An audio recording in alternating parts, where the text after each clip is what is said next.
بسم اللہ الرحمن الرحیم الحمد للہ رب العالمین والعاقبۃ للمتقین والصلاة والسلام علی خیر خلقہ محمد وآلہ واصحابہ اجمعین۔ آج ذات الطالبین میں ہمارا 119 نمبر سبق ہے، جس میں ہم حدیث نمبر 112 کا ترجمہ، لغوی و صرفی تحقیق، تشریح اور ترکیب کے بارے میں پڑھیں گے۔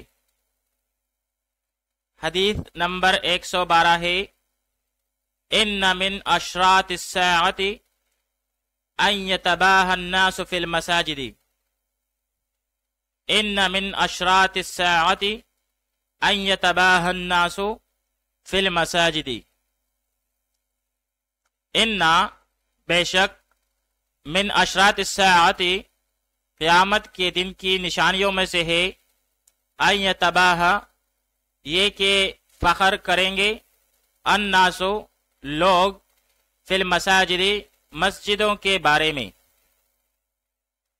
ان بے شک من اشراط الساعۃ قیامت کے دن کی نشانیوں میں سے ہے، ان یتباہی الناس یہ کہ لوگ فخر کریں گے، فی المساجد مسجدوں کے بارے میں۔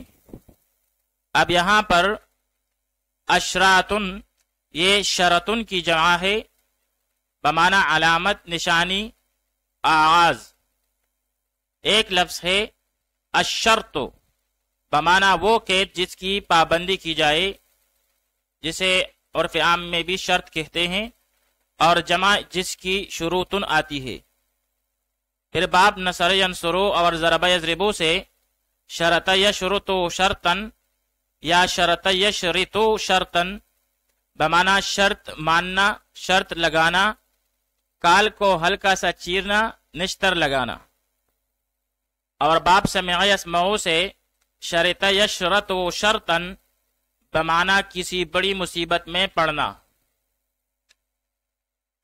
ساعتن بمعنی گھنٹہ، قیامت، وقت، اور جمع اس کی ساعاتن آتی ہے۔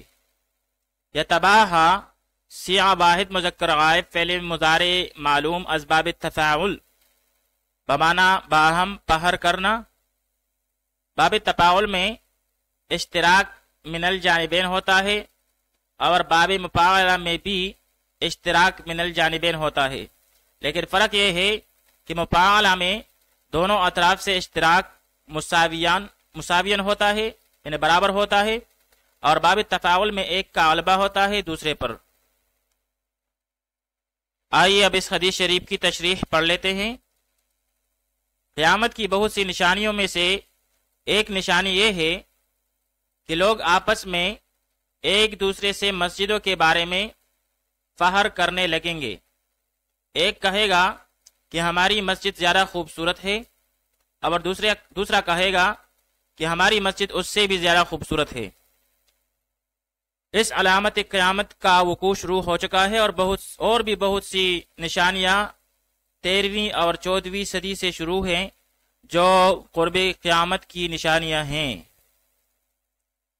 فخر کرنا کسی بھی صورت میں جائز نہیں ہے، اگرچہ مسجد ہی پر کیوں نہ ہو۔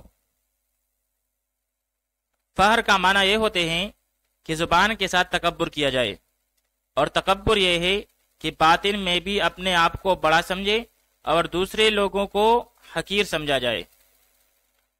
اور ایک لفظ ہے مختال۔ مختال کے معنی یہ ہوتے ہیں کہ ظاہری صورت پر تکبر کرنے والا بن جائے۔ اور ایک ہے عجب۔ عجب کے معنی یہ ہوتا ہے کہ صرف اپنی خوبیوں کو سوچتے رہنا۔ تو بھائی یہ چاروں چیزیں، فخر، تکبر، مختال اور عجب، یہ تکبر اور کبر ہی کی صورتیں ہیں، اور چاروں یکساں طور پر ناجائز اور حرام ہیں۔ تکبر ہی وہ دل کی گندی بیماری ہے جس کی وجہ سے شیطان ہمیشہ کے لیے ذلیل قرار دیا گیا۔ بہرحال حدیث سے یہ بھی معلوم ہوا کہ مسجدیں زبانی تعریف ہی کے لیے رہ جائے گی، یعنی ان میں نیک کام نہیں ہوں گے، اور اگر ہوں گے تو برائے نام ہوں گے۔ پھر اس جیسی احادیث سے متقدمین علماء یہ استدلال کرتے ہیں کہ مسجد کو مزین و منقش نہ کیا جائے، مگر علماء متاخرین نے چند شرائط کے ساتھ مسجدیں مزین و منقش کرنے کی اجازت دی ہے، جو فقہ کی کتابوں میں مذکور ہے، کیونکہ جب لوگوں کے مکانات خوب مزین و منقش ہوں گے اور مساجد بالکل سادہ رہیں تو اب اس کی وقت و عظمت نہ ہوگی بلکہ تحقیر ہو جائے گی، جو خطرے کی بات ہے۔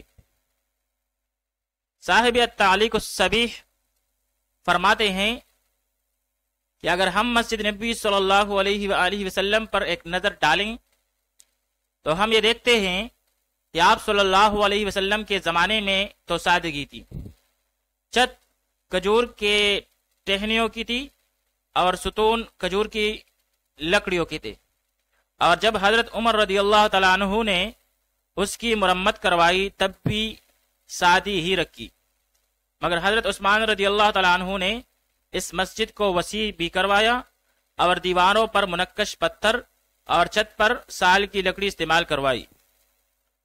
بعض علماء کرام فرماتے ہیں کہ یہ بات اس وقت ہے جب نیت میں فطور ہو کہ لوگ میری تعریف کریں اور مسجدوں کو ایک دوسرے پر پہر کرنے کے لیے مزین کروائے، تو بھائی یہ جو ہے یہ قیامت کی علامتوں میں سے ہوگا، ورنہ فی نفس ہی مسجد کو مزین کرنا یہ اچھی بات ہے، بری بات نہیں۔ آئیے اب اس حدیث شریف کی ترکیب پڑھ لیتے ہیں۔ ان حرف از حروف مشبہ بالفعل من جارا اشراط الساعت، اشراط مضاف، الساعت مضاف الیہ، پھر مضاف الیہ مل کر مرکب اضافی ہو کر مجرور ہوا ماقبل من جارا کے لیے، پھر جار مجرور مل کر یہ متعلق ہوا کائن محذوف کے ساتھ، پھر کائن سیاہ اس میں فاعل شبہ فعل اپنے ضمیر فاعل اور متعلق کے ساتھ مل کر یہ خبر مقدم ہوئی انا کے لیے، پھر آگے جا کر ان ناصبہ مصدریہ یتباہا فعل اور الناسو مرفوع بضم لفظن ہو کے اس کے لیے فاعل، فی جارا المساجد مجرور، پھر جار مجرور مل کر یہ متعلق ہوا یتباہا فعل کے ساتھ، پھر اپنے فاعل اور متعلق کے ساتھ مل کر جملہ فعلیہ خبریہ ہو کر اس میں مؤخر ہوا انا کے لیے، پھر انا اپنے اسم اور خبر کے ساتھ مل کر جملہ اسمیہ خبریہ ہوا۔